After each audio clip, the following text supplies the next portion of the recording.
बिस्मिल्लाहिर्रहमानिर्रहीम। Dear students, अस्सलाम वालेकुम। आप सबको पैराडाइज कॉलेज शकरगढ़ की तरफ से ऑनलाइन स्टडी सेशन में वेलकम कहा जाता है। हम चैप्टर नंबर 3 के इंट्रोडक्शन पे बात कर चुके हैं, आपको बता चुके हैं रेस्ट क्या होती है, मोशन क्या होती है, फोर्स क्या होती है। फोर्स लगने से रेस्ट मोशन में या मोशन रेस्ट में जाती है या फोर्स उसको उसमें कन्वर्ट करने की कोशिश करती है। इसके अलावा आपने इनर्शिया के बारे में पढ़ा, किसी बॉडी की अपनी स्टेट को बरकरार रखने की एबिलिटी, और उससे रिलेटेड हमने कुछ पॉइंट्स देखे थे।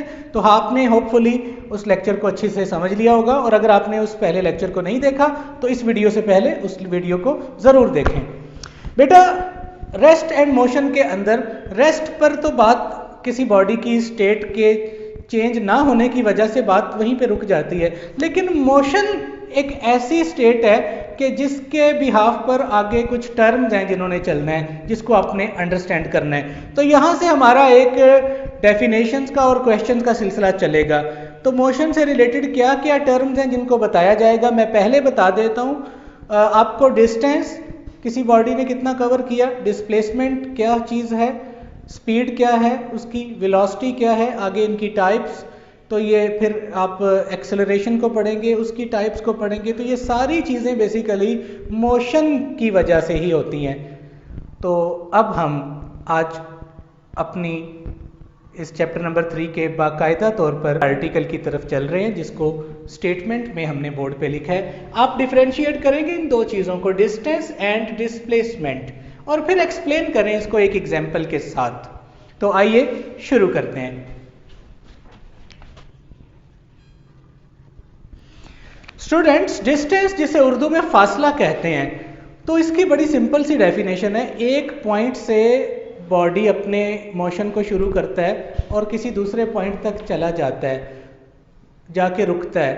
तो अपनी इस कोर्स ऑफ मोशन के दौरान उसने जो length of the path cover की, ये उसका डिस्टेंस है। तो आप इसको कहेंगे कि डिस्टेंस बेसिकली उस लेंथ को कहते हैं, पाथ की उस लेंथ को कहते हैं जो बॉडी कवर करता है जब वो एक पॉइंट से दूसरे पॉइंट तक जाए। देखिए,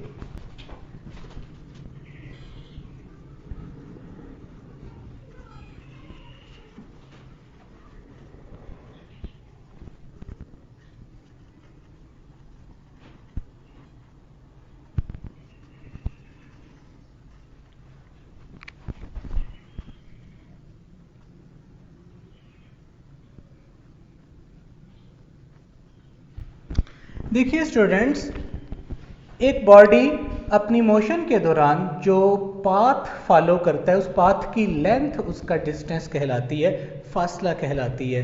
अब इसको आप ये समझ लीजिए कि बॉडी एक पॉइंट से चला और दूसरे पॉइंट तक पहुंचा, तो उसके दौरान उसने जितनी लेंथ कवर की वो उसका डिस्टेंस है। ज़रा इसको ऐसे समझ लीजिए कि आपके सामने इसको ब्लॉक में मैं एक जगह पे दिखा रहा हूँ। अगर एक बॉडी पॉइंट P से पॉइंट Q पर गया, तो अगर पॉइंट P से Q तक उसको जाते हुए 10 मीटर लेंथ कवर करनी पड़ी, तो ये 10 मीटर इसका क्या है, डिस्टेंस। होपफुली आप समझ गए होंगे कि एक पॉइंट से दूसरे पॉइंट तक जाते हुए जो लेंथ कवर करता है, ये उसका पाथ की लेंथ जो कवर करता है, ये इसका डिस्टेंस कहलाती है।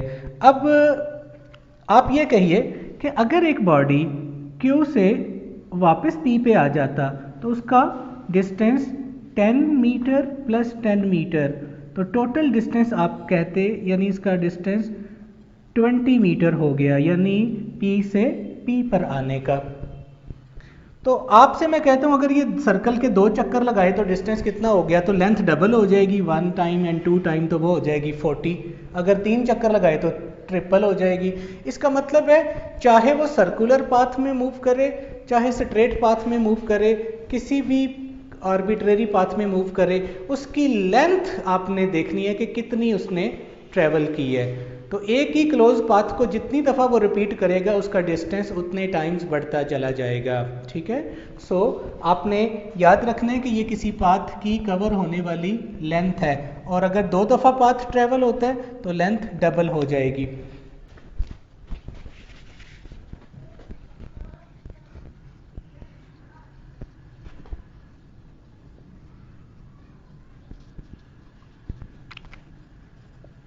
तो डिस्टेंस बच्चों एक स्केलर क्वांटिटी है, इसकी मेजरमेंट में किसी किस्म की डायरेक्शन इन्वॉल्व नहीं है, ये डायरेक्शनल क्वांटिटी नहीं है, ये एक स्केलर क्वांटिटी है और इसका यूनिट है मीटर। आइए पहले इसको एक एग्जांपल से अंडरस्टैंड करें। वो इस तरह से है कि अगर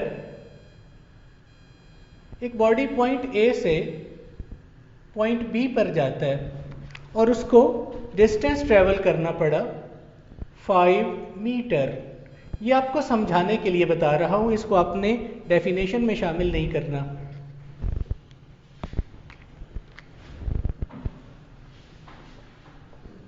और उसके बाद वो बी से सी पे गया, मजीद कवर किया डिस्टेंस 5 मीटर। उसके बाद वो सी से डी पे आए 5 मीटर। तो मुझे इतना बताइए कि ए से डी तक जाते हुए उसका टोटल डिस्टेंस कितना हो गया? ये टोटल लेंथ 5 + 5 + 5 15 मीटर, ये इसका डिस्टेंस होगा। और अगर ये वापस आ जाए 5 मीटर कवर करके, तो आप कहेंगे इसका टोटल पाथ की लेंथ 20 मीटर हो गई। होपफुली आप समझ गए होंगे कि ये टोटल लेंथ पाथ की, वो पाथ क्लोज हो या कैसा भी हो, पाथ की टोटल लेंथ उसका डिस्टेंस कहलाएगी। और अगर यही वो पाथ 2 दफ़ा मुकम्मल करे तो आप कहेंगे उसका डिस्टेंस 20 से 40 मीटर हो जाएगा। तो जितनी जितनी दफ़ा वो अपने पाथ को रिपीट करता जाएगा उतने टाइम्स डिस्टेंस बढ़ता चला जाएगा। यहाँ पे आपको बताता चलूँ कि ये स्केलर क्वांटिटी क्यों है। तो बेटा देखें, इसकी मेजरमेंट में किसी किस्म की हमने डायरेक्शन की बात नहीं की, हमने इसके स्टेप्स के डिस्टेंसेस को ऐड किया और हमने रिजल्ट बताया। अब आप मुझे ये बताएं कि अगर एक बॉडी स्ट्रेट रोड पर पॉइंट ए से पॉइंट बी पर जाए और उसको जाने के दौरान कवर करना पड़े 50 मीटर डिस्टेंस। अब ये स्ट्रेट रोड पर है, तो बी से वापस जब ए पे आएगा तो फिर कितना करेगा? 50 मीटर। तो बताइए उसके पाथ की लेंथ क्या होगी? आप इसको रख के मेजर करें, 50 + 50 तो ये हो जाएगी 100 मीटर। तो आपने ये नोट किया कि डिस्टेंस जो है वो बेसिकली पाथ की लेंथ को कहते हैं जो कोई बॉडी ट्रेवल करता है। अब आपने शामिल नहीं करना, ये जस्ट आपको बताने के लिए थी। एक पॉइंट है आपके रिकॉर्ड के लिए।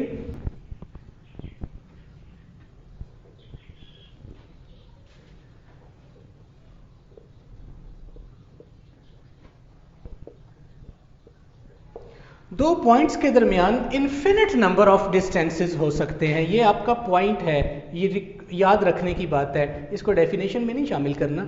क्या मतलब है? इधर देखिए, अगर हम कहते हैं कि बॉडी पॉइंट ए से चला, फर्ज कर लें कि ये आपका शहर है, शहर का कोई चौक है, और ये पॉइंट बी, ये आप लाहौर सिटी के किसी पॉइंट की बात कर रहे हैं, ये आपका अपने सिटी का कोई चौक है, शकरगढ़ चौक से ये आप लाहौर यूनिवर्सिटी की बात कर रहे हैं। तो शकरगढ़ से लाहौर अगर आप इस पाथ पे जाते हैं तो पाथ की लेंथ कुछ और है, पाथ 1। अगर आप इस पाथ से जाते हैं पाथ 2 तो आप देखेंगे कि पाथ की लेंथ कुछ और है। इस तरह इन्फिनिट नंबर ऑफ पाथ्स हो सकते हैं एक पॉइंट से दूसरे पॉइंट तक जाने के लिए। तो आप कहेंगे कि डिस्टेंस कोई दो पॉइंट्स के दरमियान फिक्स वैल्यू का नाम नहीं है, आप जितना ट्रेवल करेंगे उतना डिस्टेंस होगा, और इसकी कोई ख़ास डायरेक्शन नहीं है, कोई स्पेसिफिक डायरेक्शन नहीं है। दैट्स वाई ये स्केलर क्वांटिटी है। ये जिस पाथ को फॉलो करेंगे उस पाथ के हवाले से इसकी आप मेजरमेंट ले लेंगे कि ये नंबर ऑफ डिस्टेंसेस इन्फिनिटी हो सकते हैं। लेकिन अगर आप ये कहिए कि अगर डिस्टेंस कम से कम हमने ट्रैवल करना है दो पॉइंट्स के दरमियान, तो आपको ट्रैवल करना पड़ेगा स्ट्रेट पाथ पर। और यहाँ से हम एक नई डेफिनेशन में दाखिल हो रहे हैं जिसका नाम है डिस्प्लेसमेंट। तो डिस्टेंस के बारे में आपने क्या सीखा कि ये पाथ की लेंथ है जो वो अपनी मोशन के दौरान एक पॉइंट से दूसरे पॉइंट तक जाने हुए ट्रेवल करता है। ये स्केलर क्वांटिटी है, इसका यूनिट मीटर है। फिर हमने क्या देखा कि डिस्टेंस दो पॉइंट्स के दरमियान लातादाद हो सकते हैं, और आप अगर क्लोज पाथ को रिपीट करते हैं तो आपका डिस्टेंस मल्टीप्लाई होता जाएगा, ठीक है। तो यहाँ पे आपने मेजरमेंट की बात करनी है, यहाँ पे किसी किस्म की कोई डायरेक्शन की इन्वॉल्वमेंट नहीं है। तो ये बात तो आपको उम्मीद है कि समझ आ गई होगी, तो कोई मुश्किल नहीं थी। मेन आपकी जो टर्म है जिसको एक्सप्लेन करना ज़रूरी है वो है डिस्प्लेसमेंट। तो आइए अब हम डिस्प्लेसमेंट पे बात करें। डिस्प्लेसमेंट की डेफिनेशन है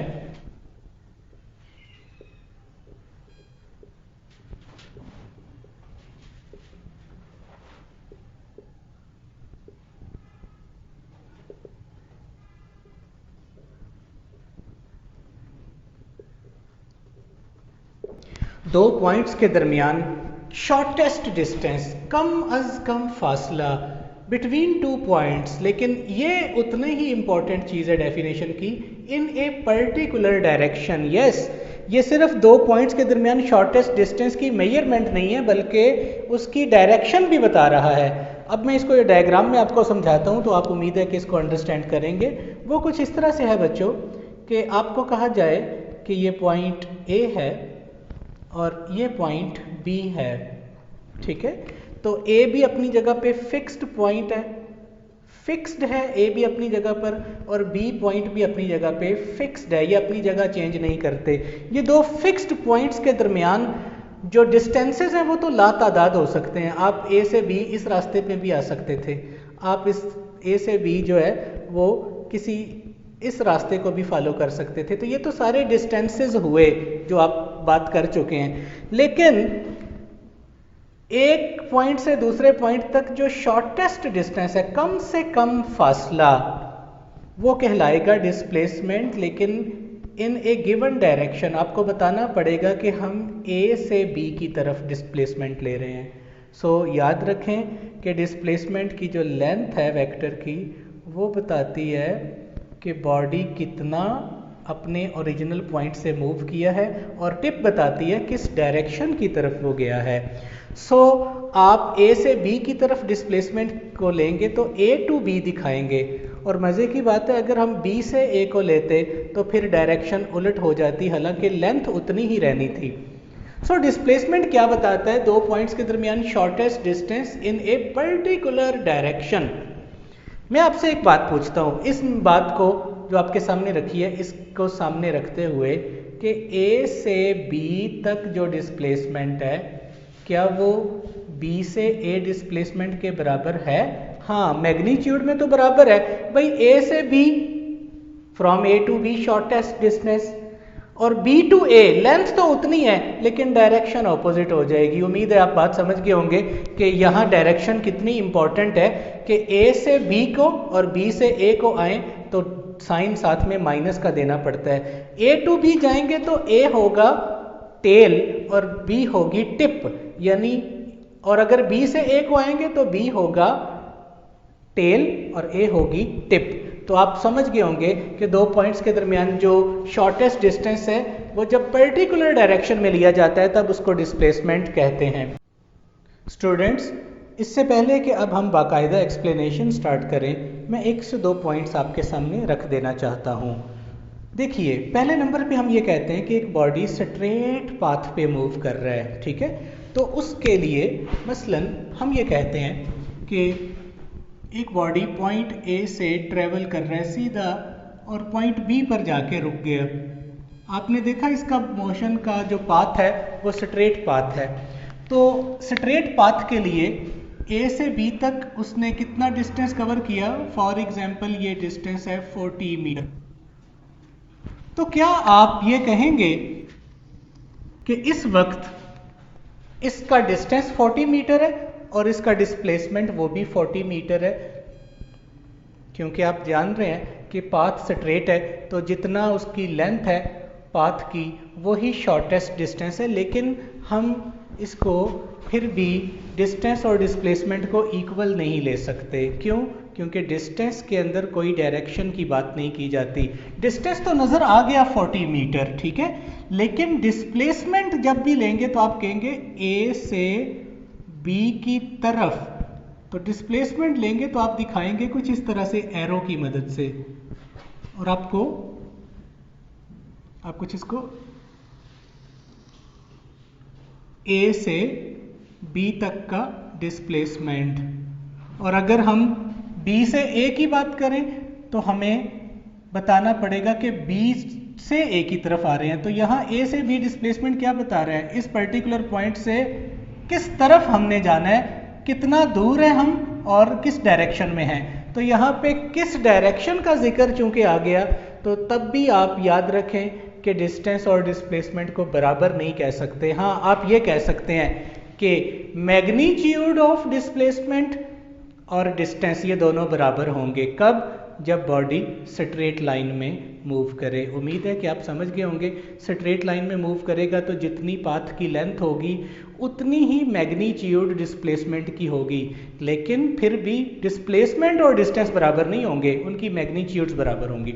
सो आपने एक बात याद रखनी है, जैसे इस डायग्राम में देखा ए से बी तक जो लेंथ है वो अगर इसकी डिस्प्लेसमेंट वेक्टर है तो ये 40 मीटर तो है, लेकिन इसके साथ आपको बताना पड़ेगा कि ये 40 मीटर इसकी मैग्नीट्यूड है, और ये अगर अलोंग एक्स एक्सिस है तो हम यूनिट वेक्टर आई शो कर सकते हैं बताने के लिए। बहरहाल आपको डायरेक्शन की ज़रूरत बताने की पड़ेगी।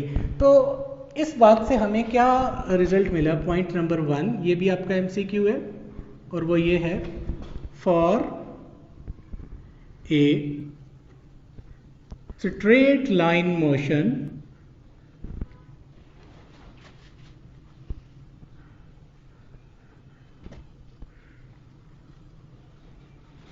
मैग्नीट्यूड ऑफ डिस्प्लेसमेंट बॉडी के डिस्टेंस के बराबर होती है। ठीक है, डिस्प्लेसमेंट बतौर वेक्टर कभी भी इक्वल नहीं आपने लेना। ठीक है, जैसे ए से बी तक डिस्टेंस 40 मीटर था, तो डिस्प्लेसमेंट ए से बी मैग्नीट्यूड तो 40 मीटर है, लेकिन ये आई क्या बता रहा है? Along positive x axis. उम्मीद है कि आप समझ गए होंगे। तो ये एक पॉइंट आपके सामने अंडरस्टैंड आपने कर लिया। सेकेंड चीज को देखें, वो कुछ इस तरह से है कि for a path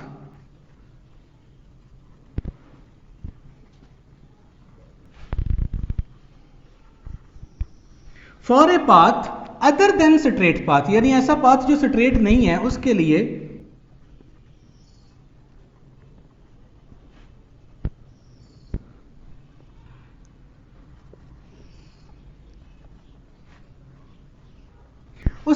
magnitude of displacement हमेशा डिस्टेंस से कम होगी। जैसे स्ट्रेट लाइन में तो आपने देख लिया, अब इस छोटी सी डायग्राम में भी देखें ताकि ये पॉइंट भी क्लियर हो जाए, ताकि आपके ये छोटे छोटे एमसीक्यूज आपको क्लियर होते जाएं। बेटा इधर देखें, ए से बी तक बॉडी इस पाथ में गया, तो आप नोट कीजिए इसके पाथ की लेंथ फर्ज करें एस, ये है 50 मीटर। तो क्या ए से बी तक जो डिस्प्लेसमेंट की लेंथ है क्या ये भी 50 मीटर होगी? बिल्कुल भी नहीं होगी, बल्कि इस डिस्प्लेसमेंट की वैल्यू इस 50 मीटर से हमेशा कम रहेगी। होपफुली आप समझ गए होंगे कि डिस्प्लेसमेंट जो है वो दो पॉइंट्स के दरमियान shortest distance in a given direction को लेता है, और इसकी मैग्नीट्यूड डिस्टेंस के तभी बराबर होगी जब मोशन कौन सी होगी? स्ट्रेट लाइन, अदरवाइज ये हमेशा कम होगा। अब हम इसको एक्सप्लेन कर लेते हैं। तो बेटा डिस्प्लेसमेंट की डेफिनेशन में हमने क्या लिखा कि इट इज़ ये गिवन डायरेक्शन में दो पॉइंट्स के दरमियान, दो फिक्स पॉइंट्स के दरमियान शॉर्टेस्ट डिस्टेंस है, और ये एक वेक्टर क्वांटिटी है, इसका यूनिट भी मीटर है जो आपको स्क्रीन पे बताया भी जा रहा है।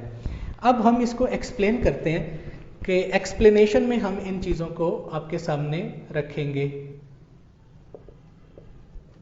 एक्सप्लेनेशन में कुछ वर्डिंग मैं बोर्ड पे पहले लिख लूँ।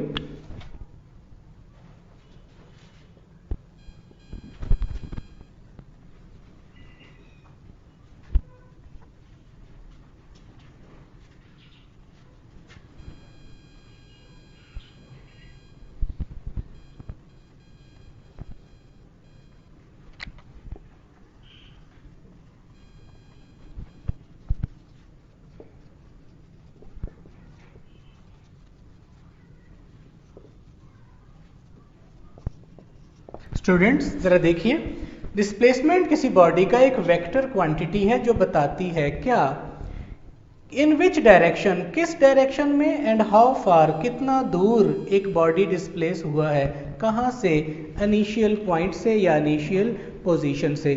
आइए इसको अब हम इस डायग्राम में बड़ी आसानी से आपको अंडरस्टैंड कराते हैं और इस एक्सप्लेनेशन के साथ ही हम एक डिस्प्लेसमेंट की दूसरी डेफिनेशन भी आपके सामने रखेंगे।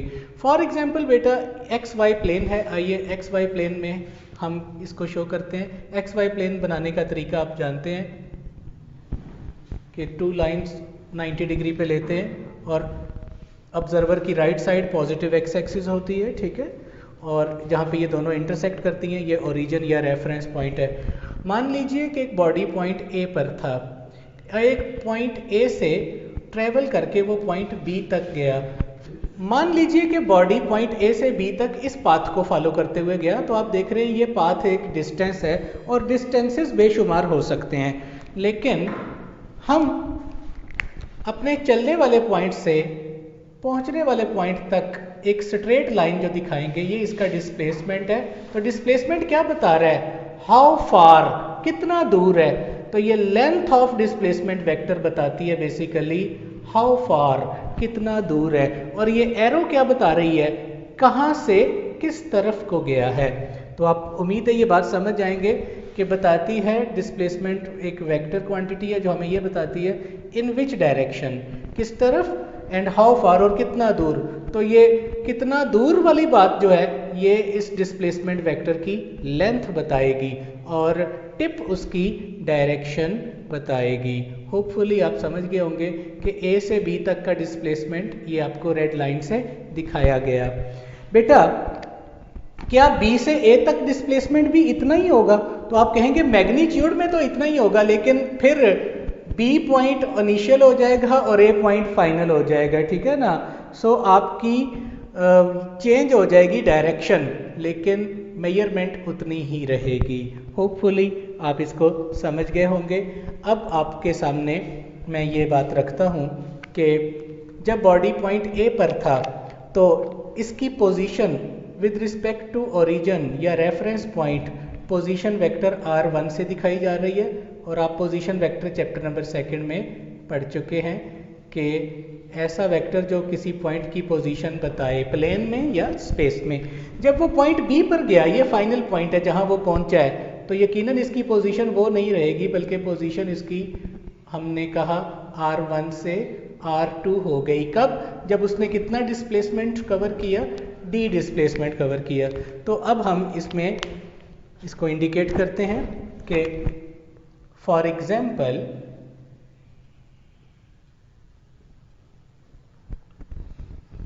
a body is displaced from point A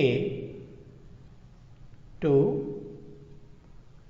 point B in XY plane.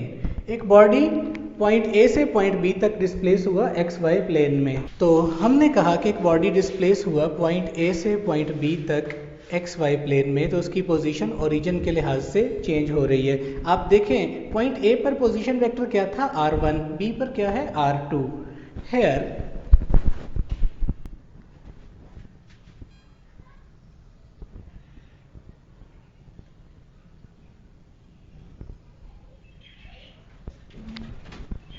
आपको दिखाई दे रहा है कि r1 और r2 पोजीशन वेक्टर हैं a और b पॉइंट्स के रिस्पेक्टिवली बिलतरतीब। अब जरा देखिए a से b तक जो डिस्प्लेसमेंट है वो d है। नाउ आपको क्या दिखाई दे रहा है डायग्राम में कि आपने वेक्टर्स वाले चैप्टर में पढ़ा था ना हेड टू टेल रूल, तो आपको यकीनन ऐसे नजर आ रहा होगा जैसे r1 position vector plus displacement ये दोनों ऐड होके r2 के इक्वल आ रहे हैं। तो राइट हैंड रूल के हेड टू टेल रूल के अकॉर्डिंग आपको दिखाई दे रहा है r1 plus displacement is equal to r2। तो फिर बॉडी का डिस्प्लेसमेंट क्या हुआ, R2 final position vector minus initial position vector. तो फाइनल में से इनिशियल को माइनस करें तो ये चेंज आती है। इसका मतलब है किसी बॉडी की पोजीशन में आने वाली चेंज को उसका डिस्प्लेसमेंट कहा जाता है। तो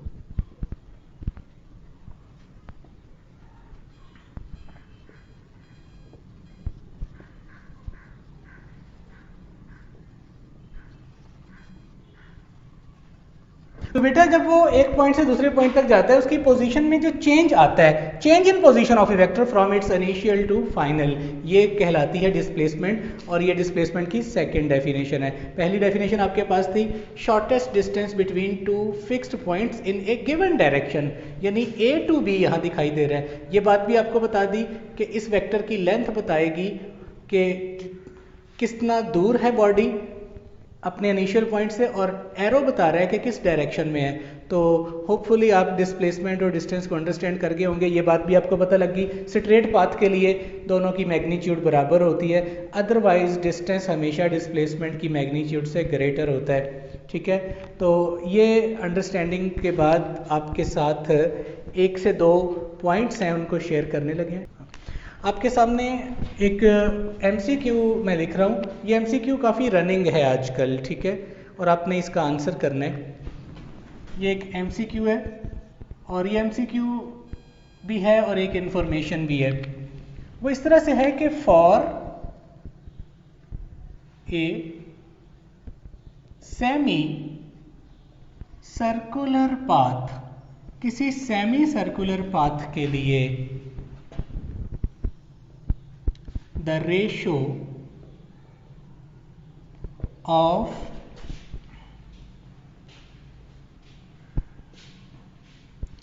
distance to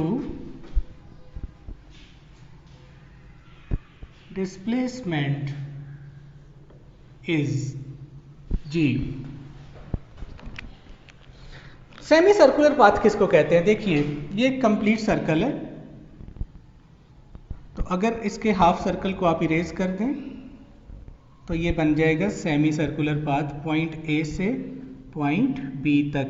तो बॉडी पॉइंट ए से बी तक गया, उसका डिस्टेंस है फर्ज कर लीजिए s, जिसको आमतौर पे कहा जाता है। और बॉडी का डिस्प्लेसमेंट की लेंथ कितनी होगी वो तो आप जानते हैं, 2 पॉइंट्स के दरमियान फिक्स्ड वैल्यू एक से दूसरे की तरफ, ये डिस्प्लेसमेंट की मैग्नीट्यूड होगी, जो यकीनन यहाँ पर अगर सर्कल का सेंटर C था तो C से A तक डिस्टेंस रेडियस था, तो C से B तक भी डिस्टेंस रेडियस था, तो डिस्प्लेसमेंट की मैग्नीट्यूड 2r के बराबर है।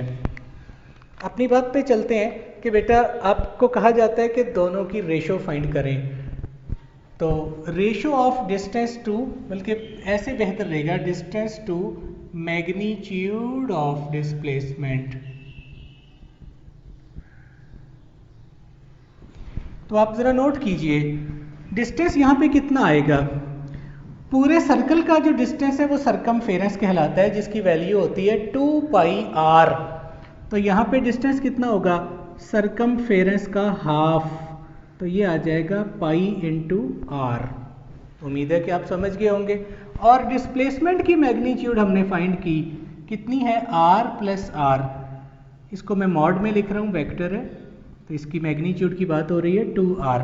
सो रेशो क्या फाइंड करनी है? Distance to displacement magnitude. तो ऊपर रखेंगे डिस्टेंस को, डिवाइड करेंगे डिस्प्लेसमेंट की मैग्नीट्यूड पे। तो रखिए डिस्टेंस कितना है? पाई आर, और ये कितना है? 2r। तो r कैंसिल होने के बाद पाई बाय 2 बचा। पाई कितना होता है? पाई की जो आपके पास पॉइंट के अलावा वैल्यू है वो है 22/7, तो ओवर 1/2 ये आपके पास आ गया। इसको जब कैंसिल करेंगे 2 11s आर, तो रिजल्ट आ जाएगा 11/7। तो ये आपने रिजल्ट याद रखना है कि 11/7 रिजल्ट आएगा अगर आप रेशो लेंगे डिस्टेंस टू डिस्प्लेसमेंट। तो ये एक MCQ छोटा सा आपके सामने हल भी कर दिया। तो ये बात पहले भी बताई थी कि स्ट्रेट लाइन के अलावा डिस्टेंस हमेशा ज़्यादा होता है डिस्प्लेसमेंट की मैग्नीट्यूड से। तो बच्चों एक बात और है, उसको भी आपके सामने बताता चलूँ। एक तो ये एमसीक्यू था, और एक बात हम इस ब्लॉक के अंदर आपके सामने लिख रहे हैं, इसको भी आपने अपने रिकॉर्ड में ले आना है। Number 2, for any closed path, किसी भी क्लोज्ड पाथ के लिए द डिस्प्लेसमेंट विल बी 0। तो डिस्प्लेसमेंट क्या हो जाएगा? 0। क्यों? क्लोज पाथ में जहाँ से चलेंगे उसी पॉइंट पे वापस आ जाएंगे, पोजीशन में चेंज 0 हो जाएगा। इसको आप चेक भी कर सकते हैं, लेकिन डिस्टेंस कभी भी 0 नहीं होगा। डिस्टेंस पे हम बात कर चुके हैं कि वो उतने टाइम्स बढ़ता जाएगा। होपफुली आप गेट कर गए होंगे, ठीक है। तो क्लोज पाथ में डिस्प्लेसमेंट 0 हो जाएगा और डिस्टेंस कभी भी 0 नहीं होगा। तो ये इन चीज़ों को आपने अंडरस्टैंड करना है। मैं उम्मीद करता हूँ बच्चों कि ये लेक्चर और इसकी डेफिनेशन, इनके पॉइंट्स और ये एमसीक्यू आपने इसको बहुत अच्छे से समझा होगा। और आज का लेक्चर इतना ही। इसके साथ हमारा अगला सिलसिला यहाँ से चलेगा। आपने इसको बहुत अच्छे से पढ़ के आना है। Wish you very best of luck. अल्लाह हाफिज़।